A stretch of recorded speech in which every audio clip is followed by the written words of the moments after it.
to be talking about tonight or this afternoon is what we, that is America, needs for a president. But I'd actually like to ask a question that's a little different than that, just to start off, although I have plenty of ideas about that as well, which is, David, do you think in this election, and it's something I would not have thought I would not have applied to any other election in my lifetime, do you think we're going to get the president we deserve? Yes, actually. I don't think we've had the campaign we deserve. I think this has been one of the worst campaigns that we've all endured. And thankfully, it will be over eventually. But I think the chances are that Mrs. Clinton will win. And I think that's closer to the kind of president that people have in mind when they talk about the presidency. And that Donald Trump, people have had a very, very hard time adjusting to what Trump brings to the table. And I'm sure there's widespread dismay here at Aspen about Trump. But I don't think he's going to get elected. Now, I would warn you that it's possible. The Brits didn't think Brexit would pass either. And Donald Trump has just had 4 weeks of the worst campaign I've ever seen by any major candidate. It's been the most destructive period that I've seen. And Hillary Clinton has a much stronger organization. She has much more money in the bank. She fulfills all the normal sort of prerequisites. And she's by far and away one of the most informed people I've ever seen run for the presidency or serve in the presidency. She's an extremely competent woman who is on top of the issues in ways that exceed what I've seen from most candidates. So much so that she actually, I don't know, you saw this little article in the New York Times not long ago, she actually has a position on UFOs. And she's thought about it quite a lot. I mean, it turns out she's a real buff on UFOs and wants to release the papers that the government has been, it's easier to get her to release the UFO papers than it is papers about her own speeches at Goldman Sachs, but be that as it may. So she has a lot going for her. And after all of that, you would think this was a blowout election already, that this was almost over. And the truth is it's not. And the surprise is how close he still is. He remains within striking distance. There's one outlier poll, the Washington Post ABC poll that came out in the last 2 or 3 days, that had her up 12. But that is outlier. The range, the average is now around 6 or 7. But in the battleground states, the critical states like Ohio and Pennsylvania, it's quite close. Now, we'll go on and talk about why I still think she's going to win. I would say he's got about a 20% chance right now, maybe 25% chance. But that is not zero. It's not zero. And we don't know what further developments that we have in store, especially with regard to the investigation into the emails. And I would stress to you, well, I don't know how that's going to come out, but it's not unimportant. It is important that what started as a civil investigation has now turned into a criminal investigation. And there is a rumor here in Aspen that this is all going to come to a head in the next 2 weeks before the Republican convention. We'll have to wait and see, and we'll have to see how it goes. But absent that, I think her chances of winning are very, very high. And in that sense, I think she's very close to the president we deserve. Well, then let's talk about need, because as long as we've left it with Hillary Clinton for the moment, how can it be that with the attributes that you've just numbered, and they're all true, she's extremely competent, extremely experienced, as some say, the most experienced candidate that America's had, certainly in modern times. Why do so many people not like her, and in a very visceral way? And do we need, if we're going to be just theoretical about this and not be talking about this particular election, a president that people care about? I think we need a president that people trust. Well, they don't trust her either. And they don't trust right now. Majorities don't trust either candidate. Listen, one could have a long conversation about leadership and what's required. And leadership so often depends on context. the kind of leadership you need depends a great deal on the context in which you find yourself. 1939, Churchill was washed up, going out of public life. Nobody thought they'd ever hear from him again. They thought he was reckless and compulsive, and he'd made big mistakes in World War I, for which he got a lot of blame. And he had, even though he'd been a member of parliament since 1900, in 1939, people thought he was done for. In 1940, a year later, in May of 1940, when the Germans were marching across Europe and, and everything seemed very, very bleak, he was exactly the man they were looking for. He was exactly the leader they were looking for. So the context changed dramatically, and their needs changed. And John Kerry was here earlier. I'm sure most of you heard him. But he talked about his professor at Yale, John Morton Blum, who was a wonderful historian. And Blum's argument was that politics always responds to perceived or felt needs, And Churchill responded to that felt need. I think Hillary has still got a hill to climb in terms of convincing people she is going to meet their felt needs. She's to some dramatic degree. Each candidate is trying to win now by demonizing the other candidate. Vote for me because I'm not that schmuck over there, or that criminal over there, or that fraud over there. And candidates usually, run on the future, not just to get. Not you obviously want to run against your opponent, but you run on the future. You remember Bill Clinton's the song he had. Don't stop thinking about tomorrow. That was his campaign song back in 1992. And she needs to have more of that uplift that focuses on what the country needs. But also with Donald Trump, he seems to be giving the people who are support him the sense that he's somebody that's needed. He's the man of the hour. He's a guy who speaks, if not the truth, he speaks what he says what he means. I do. I think he does respond to the felt need of a portion of the population, a significant portion of the population. But it's worth remembering that he got 40% of the primary voters, of the votes in the primaries, the Republican primaries. That was 30 million votes. In this general election, they're expected to be 130 million people voting. So, that's having 40% of 30 is a long, long way from having 50% of 130. So he's got to convince a lot of people still that he's the right person. But to go back to Secretary Kerry's appearance and what we've been talking about all weekend, there are two things going on around the world that are showing up here as well as in other countries. The first is this rise of populist movements that we saw in Brexit, but you can see with Le Pen in France, you can see in Germany, you can see in Hungary and Poland. There are a number of other countries where this is all going on and these populist movements are growing up and taking hold. Usually in these countries, they represent about 25 to 30% of the electorate. And Le Pen is heading toward more, but that's been their base.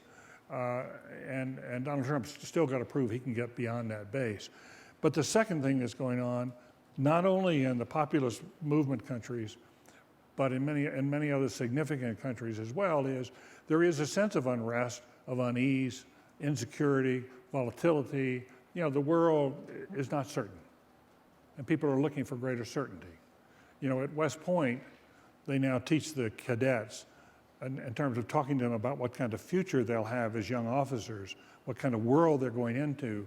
They use an acronym of VUCA, V-U-C-A, and it stands for volatility, uncertainty, chaos, and ambiguity. VUCA. And you see that now across much of the world. How do people respond to that? What's the perceived need? They look for strength. They look for strong men. And we've had the rise of Caesarism in effect in much of the world. And look at the big countries. Russia, obviously, has gone down that path. But now China is. The regime there is getting increasingly authoritarian. India, Modi, has become really authoritarian. I was with the head of the Ford Foundation not long ago, and a nonprofit session, and he had to rush that night. The head of the Ford Foundation had to go to India to protect his people working for nonprofits in India. Who would have thought, where we've sent so many nonprofit people, But the government was cracking down on Indian nationals who were working for the Ford Foundation in India, were trying to fly to some international conference, wouldn't let them get on airplanes. And he had to go in. So you've got those three big countries, but look at Turkey with Erdogan, look at Egypt, look at now in the Philippines. That's what Trump represents to a lot of Americans. He represents that kind of strong man that a lot of Americans who feel left out or marginalized are responding to. And that has given our politics this enormous uncertainty and feeling like, is this the same country we used to live in? And a lot of people feel no. That doesn't mean he wins, it just means there's a threat there to the normal order. And in the long run, it may be a wake-up call to those of us in the elites who frankly need to get our act together. I would suggest it probably is, though. But how? It would be the question. I mean, Brexit obviously it was an example of people who just didn't. They were voting as much against the elite and experts. Absolutely. It was coming out in polls. I mean, people were saying this in our era. They didn't trust experts. People have sort of come to a point where they don't trust experts to know what they're talking about, or at least they don't feel that they've got their best interests at heart. Right. So those of you who came here on Sunday for the opening will remember that Christine Lagarde spoke. She was wonderful. And she on her plate are most of the big economic problems of growth and now Brexit. But she said her biggest worry was the fact that experts no longer commanded the trust and belief. And instead, there are so many citizens in so many countries are turning to anti-intellectual type leaders. Well, one of the other responses, I think you've all been hearing about Brexit for days now, but one of the other responses that I found very interesting was that people also said that they not only didn't believe what people were telling them, but that this was the most British politicians said this was the most untruthful campaign. Not just vicious, they're pretty good at being vicious over there too, but the most untruthful campaign they had ever seen, because I'm not sure on both sides, but certainly with the Brexit numbers, they were really easy to debunk about what you had to pay out to the EU, what Great Britain had to pay, what it was getting back in return, when in fact it's a little like California, where I come from, which is where more money goes to the federal government than comes back to the state. Yeah. And that was great during Sarah Palin's time when, so much money was going to Alaska and they were so proud that, get the government off our back. But to go to the point go back to Trump, 2 weeks before the vote in England, Trump was asked at a press conference, what do you think of Brexit? And he said, what? And they said, Brexit. And he said, I don't know much about that. And then it was explained to him. He said, I guess they ought to get out. Sounds good. Well, sort of Brexit voters made Donald Trump, right? And there is something to that. But let's have a quick detour. So, how is it? What is it behind NPR that makes it so believable? Because somehow NPR has a brand. You may agree or disagree with the point of view, but it's very believed. Well, I mean, we try and tell the truth. I mean, we make mistakes, that's for sure. Yeah. And I know we're accused, well, listen, I've been there so long. There was National People's Radio, right? National People's Radio, this is during the Sandinistas. It was something like National Public Radio, or would have been National Sandinista Radio. I mean, any one of those. Yeah. They don't apply so much anymore because, for one thing, everyone's 20 years older and everyone has mortgages now. And so people have gotten more middle of the road, definitely more middle of the road, but also more serious. Yeah. The journalism is much more serious. I don't want to knock the early days because, of course, you had people like Linda and Koki who are already here doing amazing work. But yeah, because we still honor. But you must tradition. Have a pretty vigorous editing process. We do. But I'll tell you something. We're doing a lot more live during the show on Morning Edition. It's a change in direction, partly for intended, and partly just circumstantial because we're more involved in getting out there. As you might have noticed, any of you who listen to Morning Edition, out there on the road during this campaign. And what we have been wrestling with, this just came up a few weeks ago, is you do live interviews with politicians, And interview them at your risk, because the thing is, in a not live interview that you do even an hour before the show, and the show starts at 2 a.m. my time in California, starts at 5 a.m. in DC, so you do a live interview with any of these folks live, and you're at the mercy of, you better know everything, because the one thing about successful politicians is they're pretty good at using and manipulating, on all sides, by the way, of course, using and manipulating data, numbers, whatnot, and they will end up saying things that you might not have at that exact moment the ability in 5 minutes live to counter. And it's come up a couple of times, and it just gets by, and we've had to take off an interview. You can't really... Have you actually not put some on the air? Well, let me think. If you can't follow up and somebody said a lot, it hasn't happened to me, but I know it happened with David Gergen, where they went back. I'm just sorry to say I can't remember exactly what it was. And maybe it wasn't an intentional lie, but it was a misrepresentation. Went back, re-interviewed on the phone, and put in copy that was accurate and had been acknowledged by that interviewee. And if I think of it in the next few minutes, I'll tell you what it was. So it wasn't but something. So mainly, you don't want to do it yourself.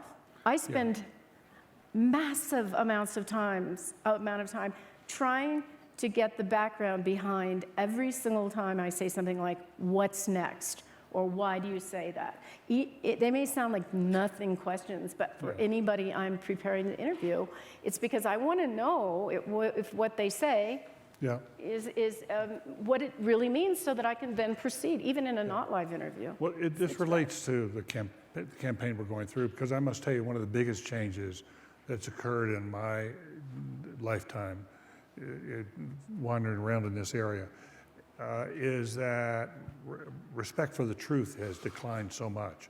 People are so much less careful than they once were. I in my youth, for all my sins, I actually ran the speech writing and the research arm of the Nixon White House. I was quite young. And we would put out a variety of presidential statements. Every day you're putting out things. And we had a research team of about 5 people. And the head of the research team had been the head of research for Time Magazine and applied the Time Magazine standards. And for that meant that somebody on the staff had to put a check on top of every word and check it and make sure it was verified. This is in the Nixon administration. We had the big lies. We got all the small things right, But what I'm saying is that those days, it was so important to get the truth and get it right, not only in the campaign, but to get it right if you're in office, because that was sort of the trust. It was so important to running things. And now, increasingly, and this started long before Obama, but increasingly, for people who work in politics and people who work in the White House, the truth is what you can make people believe, is what you can get away with. And you sort of come up with, your first response is, let's make up an answer to what happened and see if it flies. If it doesn't fly, you change your story. But if it flies, there you are. Let's go on. Let's go to the next event. That has been a very discouraging part of this. The whole notion that, and it all has to do with spin. And I think spin's gotten out of control. And what you can see in this campaign is that neither side is paying a lot of attention to being careful. And because the rhetoric from Trump has been so exaggerated that the Clinton people have been drawn into that. And now on both sides, you're getting a lot of stuff that's like, where'd this all come from? Social media hasn't helped, obviously. I was going to say, yesterday, I'll tell you where I sourced this. I read it in the New York Times. But yesterday, Donald Trump gave a speech in Pennsylvania, coal country, and his speech was passed out. And it's very unusual for him because he's been extemporaneous more or less from the beginning. And it served him well. But he's now doing. This was a prepared speech, and he delivered it pretty straightforwardly. 128 footnotes on what the reporters got. They gave you 128 footnotes? I wasn't there, but no, they gave apparently the written speech that was handed out, because that's very normal, 128 footnotes. Well, that's good. To say, he's on another path now, in theory. He is for now. Yeah, so. But social media, I mean, that's so much talked about.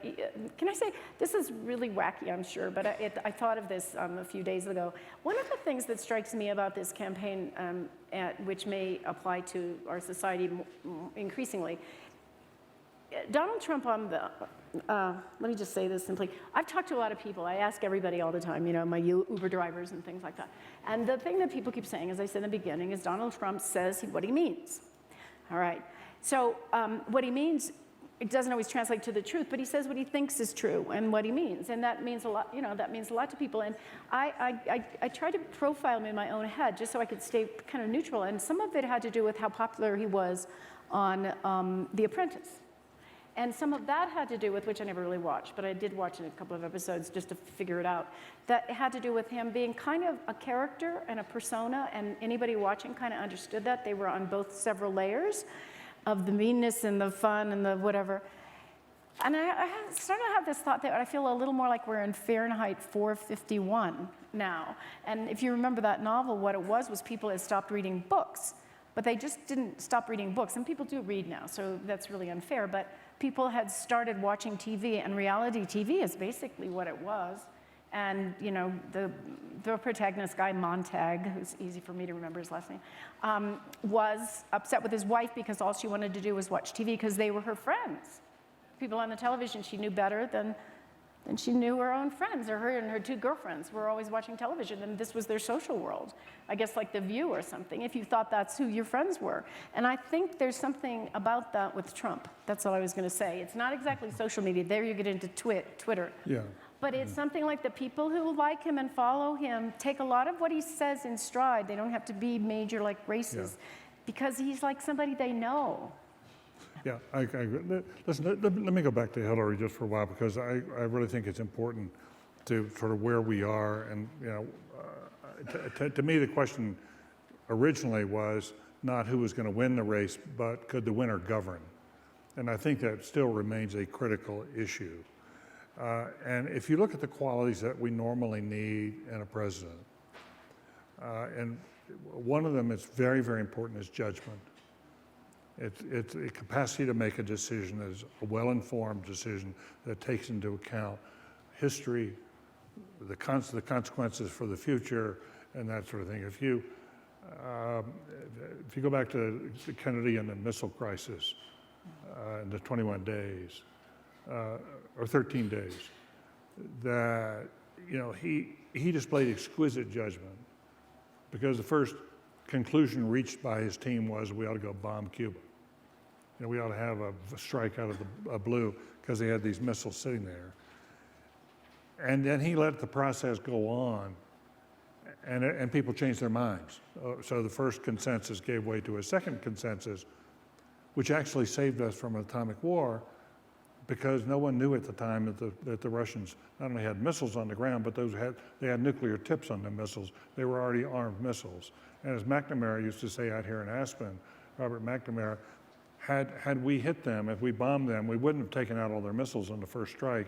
They would have fired those missiles at Washington and Miami nuclear, and we would have had Washington incinerated, and then there would have been no choice on the part of the president but hit back at Moscow, and we would have had a nuclear war. And we escaped that because of good judgment.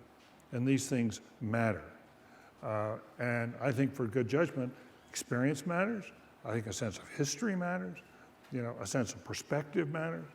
Having people around you who are mature and can be thoughtful.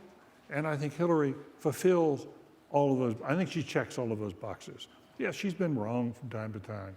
You know, there's no question about that. And I very much regret that we can have John Kerry standing up here and being eloquent about the Trans-Pacific Partnership, and this is something Hillary supported for a long, long time, and now she's against it. I mean, that to me that's a distressing sign. But nonetheless, overall, I think she hits the judgment thing. The second thing, you do need a sense of where you're trying to go. You do need a sense of vision. A leader has to have a destination, a problem you're trying to solve by having, and then you have a strategy and you have the tactics to get you there. And on that, I think that she's very good. And I think in particular, for example, where one of her strengths will be the empowerment of women around the world. women and children have been, that it is a very authentic part of what she is. There are pieces of Hillary you sometimes wonder, is this really her or not? But on this issue, she really cares about it, and I think that can make a substantial difference. To put that at the heart of American foreign policy, as she's been unable to do as Secretary of State, but I think running her own team could do that. But the third issue, the third quality, is one that in his biography of Truman, David McCullough concluded was the most important quality for a president, is character. And I think there she has work to do. And I think she knows it, and she's admitted as much recently, and she's got to become a model of transparency over the next months. You know, she's got to be willing to do whatever needs to be done, obviously about the emails. But I believe she needs to face up to the questions and the doubts about the Clinton Foundation, because there are substantial doubts, and the right is now starting to feed those doubts. They've got to do a white paper. I've talked to Donna Shalala about this. I don't think there's anything wrong there. They may have some embarrassments, but I see no evidence at all that they've crossed any criminal lines or violated any laws. But I think they need to sort of come clean on that, in effect. And I would say that's true of the speeches she's given to Goldman Sachs and things like that. In other words, I think she has to build trust as quickly as she can, because trust is so important to getting people to do things they're not sure they want to do. You know, leadership no longer is not, for centuries, leadership was about the leader bringing a top-down sense of things. You must do this, or you're going to pay a price. If you don't do this, I'm going to cut your head off, or I'm going to put you in prison, or I'm going to take this away from you, or that away from you. It was all sort of enforced from the top down, and in the corporate world it became, you don't do this, you're going to get fired. That's not the leadership world we live in anymore. It's a much flatter organizations. And today, if you're going to mobilize people, you know, leadership is, I think the best definition of leadership is a leader is someone who mobilizes others in the pursuit of shared goals, And for that, the leader must have a continuing conversation in which you're listening, you're speaking, but it's back and forth, and you develop, in effect, a bond of trust that allows you to go forward. And people will then do some things that might be a lot tougher.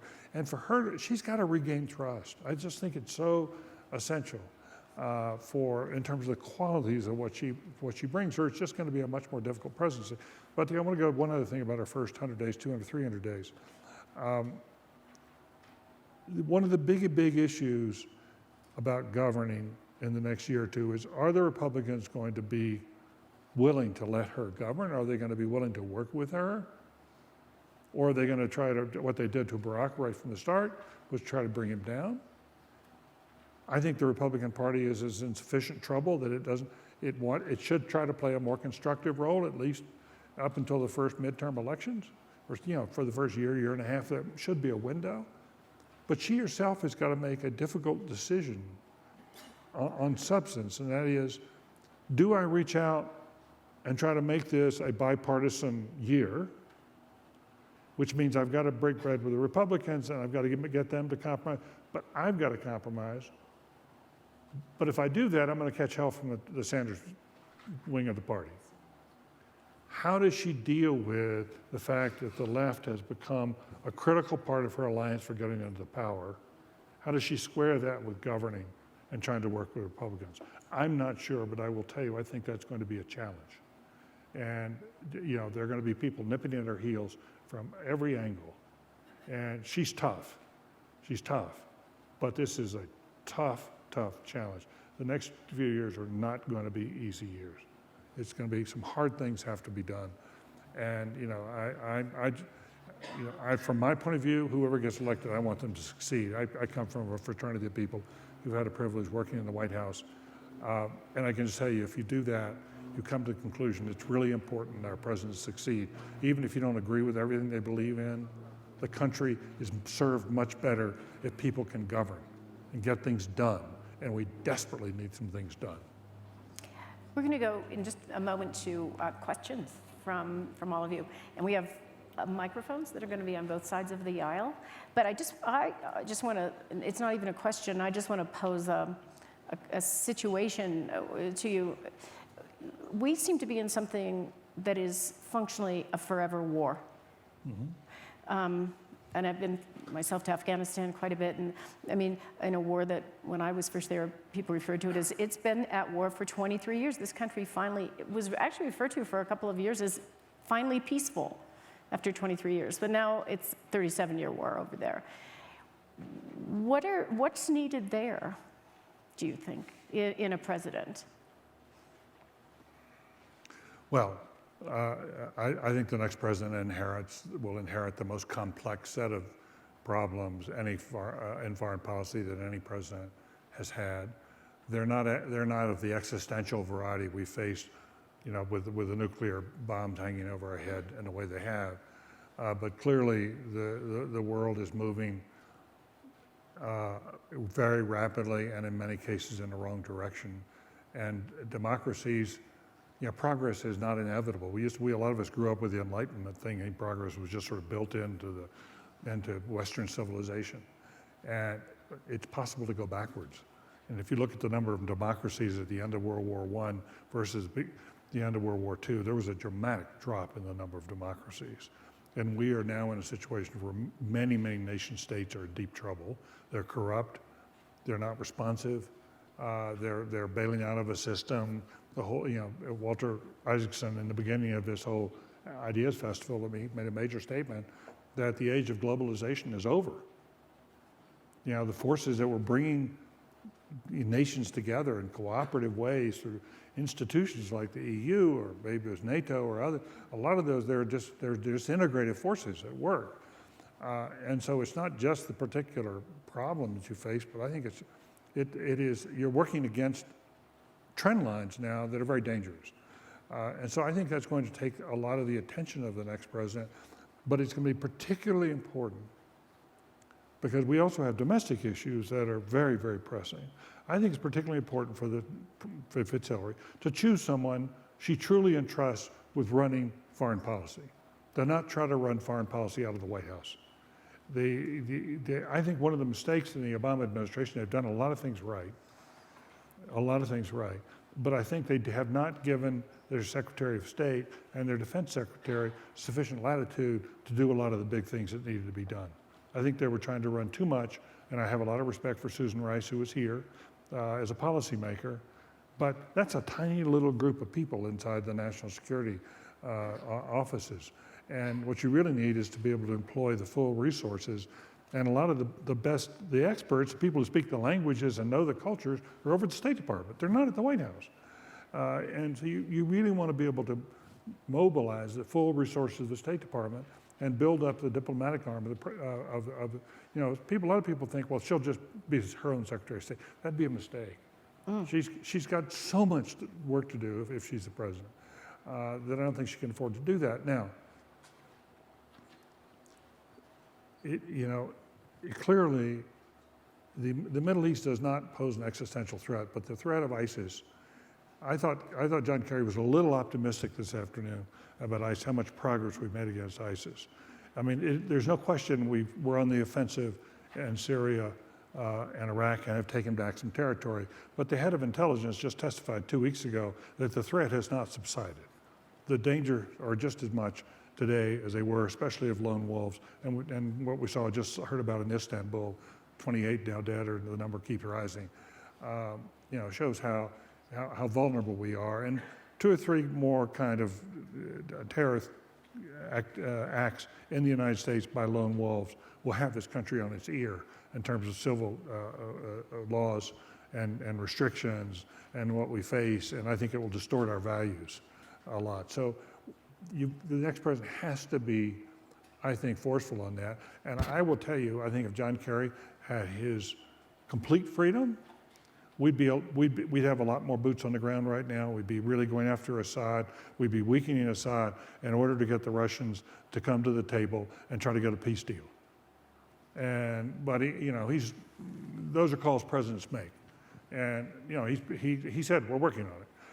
And I think he's been a very good Secretary of State. Very good. And he's like unbelievable Iron Man. But the next president, I think, is going to have to really get this problem under control. and to really make the pivot that Obama talked about earlier. It is important that we spend more time on the Chinese relationship. But probably the larger issue for the next president is, how do you ignite economic growth? How do you create the jobs, not only in this country but in other countries, so that you don't have, millions of young men wandering around with nothing to do, no jobs, no future. Women won't get involved with them because they have nothing to offer, and you've got frustrated 18-year-olds, 19-year-olds, or even younger, who are just out of control. And it's in our national interest to try to get the global economy moving faster. And most of what Christine Lagarde is facing, how do you get the growth rate up? There is a very, very serious danger that the new normal is going to be slower growth than what we're seeing now. And I think that trying to come to grips with that, trying to figure that out, we as Americans can take heart in the fact that we remain the most innovative people in the world in terms of big countries. There's no other developed country that is as innovative as this country, and is so much on the cutting edge of so many new industries. I don't know if you heard Alec Ross, who's been here this week, talking about the industries of the future. But if you look at whether it's energy or digital revolution or life sciences, where so much is going on right now, you can go through the list, and we're right there at the forefront.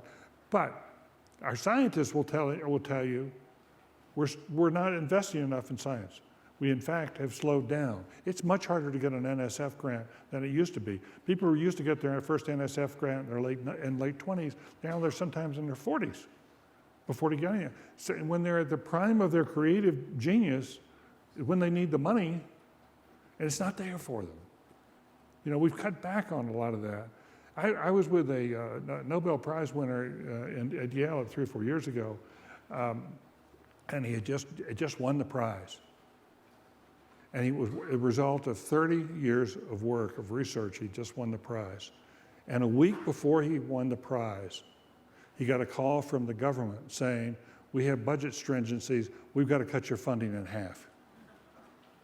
He's one of the best scientists in the world. And we can't afford to support his science. That's not. So I think the next president has got a very, very big agenda to figure out, how do we get people back to work, and how do we bind up the wounds? How do we create a civil society in which people are more civil to each other? I think there is a lot of work to be done. One of the earlier panels, I said, look, what we need for young people, we're developing these human resources. Go back to the 2 most successful social programs we've ever had, which did so much. One was the Civilian Conservation Corps, the CCC, that Franklin Roosevelt proposed in the spring of 1933, when he'd just been inaugurated. And by that summer, this is some measure of how slow we are these days. By that summer, we had 250,000 young men in the woods working, getting $1 a day, but they were working, they were getting meals, and they had a job. It was really important. Over 9 years, we had 3 million people go through that program, the most popular program of the New Deal. It was marvelously successful. And look at the other one, the GI Bill. After World War II, we had 16 million veterans coming out of World War II. 7.8 million veterans went back to school on the GI Bill. We increased by 50% the number of people going to college. We created the middle class out of the GI Bill. It was wonderfully successful. In both cases, we didn't give people something. We said, if you serve the country, you'll be compensated. If you do something for the country, we'll compensate. That's what national service is all about. That's why so many of us who come here to Aspen keep saying we need national service, so that every young person is expected to give at least a year back to the country, maybe 2 years, and then we ought to forgive them their college loans for that. Let's not send them free to college. Let's say, we're going to give you the opportunity, but you've got to have some responsibility. We want you got to do something to get it. It's not just going to be free. That encourages a culture. If it's all free, it encourages an irresponsible culture. Now, people say, well, it's too expensive, you can't do it. There is money out there. Among other things, you don't have to spend a lot of new money in doing this. We have our corporations have now got at least $1 trillion piled up overseas. By some accounts, it's $2 trillion. Many of them want to bring it back, but because of our tax laws, they don't want to pay the much higher taxes. We're the highest corporate taxes in the world. You can cut a deal with the corporation. Look, we're going to let you come and bring it back at this reduced rate, but in exchange for that, we want money to train and put to work our young people. So get them into vocational training, get them into whatever, but have it for that service program, and you can pay for that program out of that money that's overseas. There are ways to do this, but what we need, and what the next president has to do, is find ways to bring us together on projects, on programs that excite people, that have a sense of freshness, and get us thinking, stop talking and start doing more. You know, let's have action. We talk and talk and talk, but we really need action. We're going to give you a chance to talk for just a moment. Yeah. We have about 10 more minutes. Let me just, I'll pick the lady sitting right there with a white shirt on. Sorry. There's actually quite a few people. Hi. Thank you very much. We have managed to get through this entire discussion of electability without mentioning race or gender. Race or gender. Right. I think that many of the people's response to Donald Trump is in direct response to Barack Obama. And I also believe that many of the responses that people are having towards Hillary Clinton is because she's a woman. Is there any validity in that, or am I just seeing ghosts? No, look, I think that, I think obviously implicit in the idea that Hillary Clinton is going to be elected as that addresses a gender question that's been hanging over us for a long time. And I actually believe she seriously ought to consider Elizabeth Warren, partly because I think it'll, excite the base, but I think it actually would be interesting to have two women running. Now, there's a lot of dangers in doing that. I appreciate that. I doubt she'll do it. I imagine she'll go to a safer choice. But look, I think this has got to be a set of solutions that are not defined by race and gender. I think there's got to be a set of solutions that are defined by we're all in this together. And of course, we want, especially in the criminal justice system, the inequities in that system have got to be cleaned up. There's no question about that. But one of the basic ways you're going to deal with the problems of the prisons in this country is to get young people working who don't have this time on their hands, and then they get into drugs and one thing and another, and they make these mistakes in life when they get into terrible trouble. That's part of solving the criminal justice system as well. I'm just saying, I think I don't think it ought to be an agenda. I think it ought to be a national agenda in which race and gender and other issues like that are treated with great fairness and great respect. But I don't think, I would rather, my preference would be to have a program that's for all Americans. Because, frankly, one of the problems we have with these Trump voters, the blue-collar voters who are going for Trump, is they think the system is rigged for everybody else but them. They think that the rich have rigged the system for them. The Republicans have rigged it to make sure that people protect people at the top. And they think the Democrats have rigged it to favor minorities and to favor people at the bottom. And there's nobody thinking about them. And we need to bring them into this set of solutions as well. That's my personal preference. I hope that addresses. Okay, please. There's a microphone still. Why don't you leave it up here? We've got a cluster of 2 or 3 people here, and then we can. Is there another microphone over here? There's another one and we'll over come there. this way in just a second. And there's folks over there too. I was concerned about, I would like to see Hillary get elected. There are numerous Republicans who are friends and so forth who are, just as they were, very much opposed to Obama. They are very much opposed to Hillary, would not vote for her under any circumstances.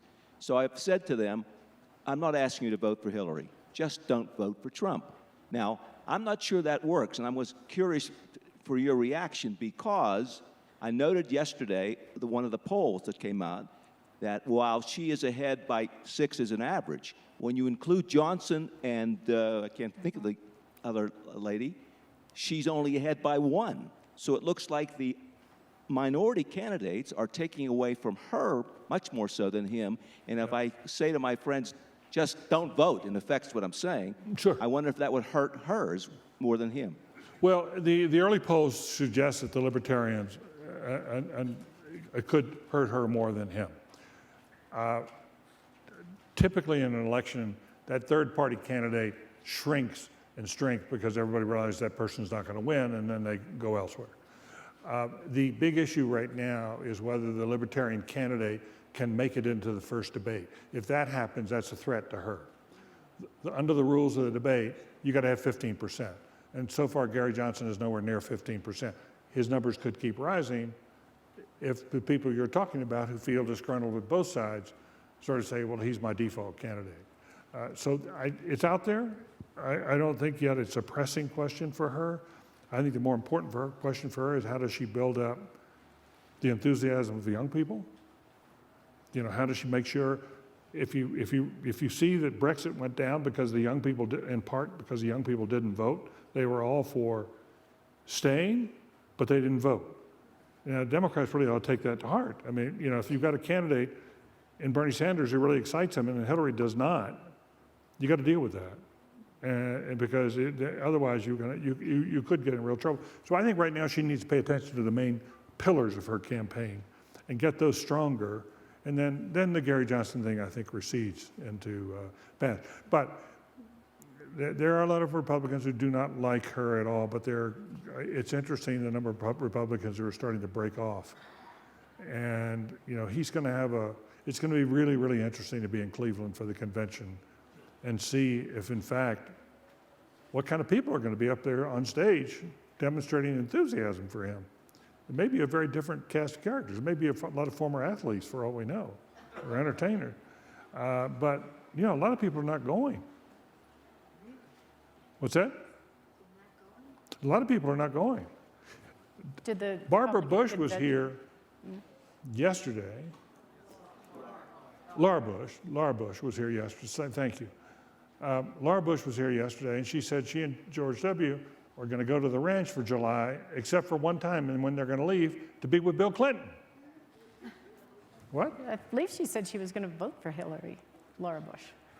I haven't heard her say Maybe I that. should be careful, but I haven't heard her say that. no, or she would support it. Who knows? But when Hank Paulson came out, you know, to be Treasury Secretary, and I thought he was a very good Treasury Secretary, and said, I'm not voting for Trump, that was pretty significant. One more question here will come here. Yes, ma'am, right here. And then can somebody bring the microphone right up here, the other microphone? Yeah, right, you've got it over there, please. Go. Hi, my name's Julie. Thank you very much. Thank you. My question to you is you touched a little bit on if Hillary Clinton was elected, the challenges she was going to face, both from Bernie Sanders and from the Republicans. Can you talk a little bit about what would happen if Donald Trump was elected? And he basically doesn't have anybody to answer to. What happens? I don't know. We're in unknown territory, I think, if that happens. He is... we'll wait and see. If he starts and he can consistently do this, be a more orthodox, quote, presidential candidate, the threat of Donald Trump will grow for Hillary. You know, I don't know whether he can get there. The early impressions are so bad. I mean, right now you've got 70% of the country doesn't approve of him. 70% actively disapprove of Donald Trump. 77% of women. 88% of Hispanics. 92% of blacks. You're in a country where the Republican candidate, in order to win, needs 40% of the Hispanic vote. That's the conventional wisdom. Right now, Donald Trump only has 12% of the Hispanics who approve of him. So I think the chances of him making it are still quite slim, absent some big blockbuster kind of event, which we do not know about yet. Now, what happens if he gets there? I don't know. There's going to be a real trouble putting together a government. A lot of the people who might otherwise want to work for a president, and you know, the number of people waiting to work for Hillary it's quite a long line. It stretches out well beyond the Pepke over here. I can't tell you the number of friends I have who said, I won't do that. I just don't want to be in that boat. I don't want the reputation, and I think it'll be too uneven, and it's going to be, I argue to people, look, if Donald Trump comes and asks for a briefing at the Council on Foreign Relations, and he's nominated the Republican Party, you should give him the briefing. It's for the sake of the country. You know, go to the Belfer Center at Harvard and get a briefing, you know, and have Graham Allison and Joe Nye and all these people sit down with you and do that. That's really, really important. I think that part of it is not hard. Having people like that come and work for you is going to take a lot of work. He's got an uphill fight to get the best, to get the really qualified people. And so far, you know, he's talked to Jim Baker, he's talked to Henry Kissinger, but he doesn't have anybody that the rest of the foreign policy community recognizes as a heavyweight on his team. You know, and same thing is true in finance. So this is there are days of reckoning coming on some of this stuff that are pretty serious. Let's go over here. Thank you very much, and thanks for this, all your insights. I've been listening to you for years and appreciating them. If Hillary Clinton gets elected, what do you think is a bigger existential threat to our country? Is it international terrorism, or is it a dysfunctional Congress? And what I'm saying is there anything that Hillary could do possibly to avoid the, you know, basic, you know, stalling tactics and everything that Barack Obama faced? I know, I'm sorry, I couldn't quite hear, but did you hear that, Renee? Just the very end, I missed the basic. I was asking you first, is international terrorism or congressional dysfunction a bigger existential threat, number one? And because you were talking about how the fact that governments aren't working is part of what's going on around the world. Yeah, well, and number two, what could Hillary do if she got elected to avoid what happened to Barack Obama, which is that they basically stonewalled him? Yeah, it's a very good question. As I say, I think Republicans are going to have a much stronger self-interest in trying to work constructively with Hillary for a year or two or a year and a half, simply because they've got to restore their own reputations. I mean, this is a party that's been badly hurt by this whole episode with Trump.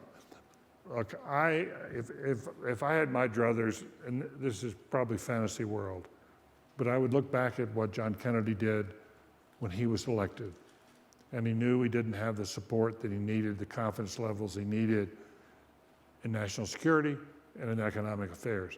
And what did he do? He reached out and got a Republican, Douglas Dillon, to be his Treasury Secretary. He asked Robert McNamara, a Republican, to be his Defense Secretary. He got Allen Dulles, a Republican, to run the CIA. He got a Republican who was a professor of Harvard, dean at Harvard, Mac Bundy, to come into the White House and be his national security advisor. He got a Republican to be the ambassador to Germany. He got a Republican to be the ambassador to Vietnam. I would love to see, I believe Hillary would get further with that approach, but if she does, she's going to have hell to pay with a lot of the Sanders people. And so I think that's the question. How do you balance these off so that she can govern successfully and get things done? She doesn't have a shot in hell of getting things done if what she brings to Congress and says, here's what it is, I'm not compromising, here's 5 things that my friend Elizabeth Warren have given me, and here's what we're going to do. You know, that's going to bring dysfunctionality. It's going to take 2 to tango here. So I would rather see her, for the sake of the country, do that. But I cannot stress enough, I do think that the Sanders people have a legitimate claim to have a serious voice in the next administration. I think that they have earned it, and they have demonstrated their, but how you reconcile the 2 things, I think is really hard. There's another question over here. Yes, ma'am. Yeah. We have like about 1 more minute, I think, in this Fine, session. that's good. Quick Sorry. question. You're great, thank you. A quick question, with that attitude about Republicans, what if she chose John Kasich for her running mate in Ohio? That was one of the proposals in the New York Times on Sunday. Well, listen, I happen to think if Donald Trump can get John Kasich, that would be terrific. I was one who believed from the first this would probably wind up being Hillary versus Jeb. And my own feeling was, if that were the case, I would be able to sleep well at night, because I knew whoever got elected, the country would be in reasonably safe hands. And I do think that John Kasich has been a good governor of Ohio. The growth rate there has improved substantially. He's got, the jobs are coming there. It's a well-managed city, where Columbus is a great city right now, just named one of the smartest cities in the country. And so having someone like that do it, and he might just do it. He might just do it. Again, you have to worry about, how do I negotiate with my friends Elizabeth Warren and Bernie Sanders? You know, the most likely choice for Hillary is Tim Kaine, the senator from from Virginia. What's the knock, and why are the Bernie Sanders forces already starting to oppose him? Because Tim Kaine is for the Trans-Pacific Partnership that John Kerry is for. And that is regarded as makes him unqualified or disqualified from being vice president. That is what she's up against. You know, that she's got to sort of find ways to continue her relationship and see that as her base. Republicans have had to do this to some extent in the past, you know, because there's been this right-wing, really right-wing faction that's been out there for a long time. And, you know, a Republican like even a Ronald Reagan, but certainly George H.W. Bush, had to be very, very careful what they did with that far-right contingent. And she's gonna, it's not gonna go away. They share a lot of the same frustrations the Trump voters have, and they come from many of the same places. So it's, I will say this, that when she first came to Washington, and I knew them, I had the privilege of working and being with the Clintons on a number of occasions before that, and then he asked me to come in and help him 6 months in, and when they came to Washington, he had almost pitch perfect ear for politics, and he didn't know how to govern in the Washington sense. He'd been in a much smaller sandbox. But he was bright, he was very bright, and he had a really pitch-perfect ear. She did not. I mean, she had a tin ear for politics. She didn't get it, she didn't like it, she was very unhappy, it was very tough for her in the beginning. And she got battered several times. That's one of the reasons. She's more vulnerable as a human being than people think, but she's created this zone around her, this armor to try to protect herself in many ways. But she's a much, much better politician today than she was in 1993. I mean, she's developed a much clearer sense. I happen to believe she was an excellent senator. To me, that was the finest period of public service she's had because she was on her own. She worked really well. She worked and played well together across the aisle. She could have been the majority leader of the Senate. I mean, that's the path she was on. Her colleagues liked her. Republicans respected her. And if that's the Hillary who shows up as president, and she can be herself like that, I think that could be things could be a lot brighter than they now seem.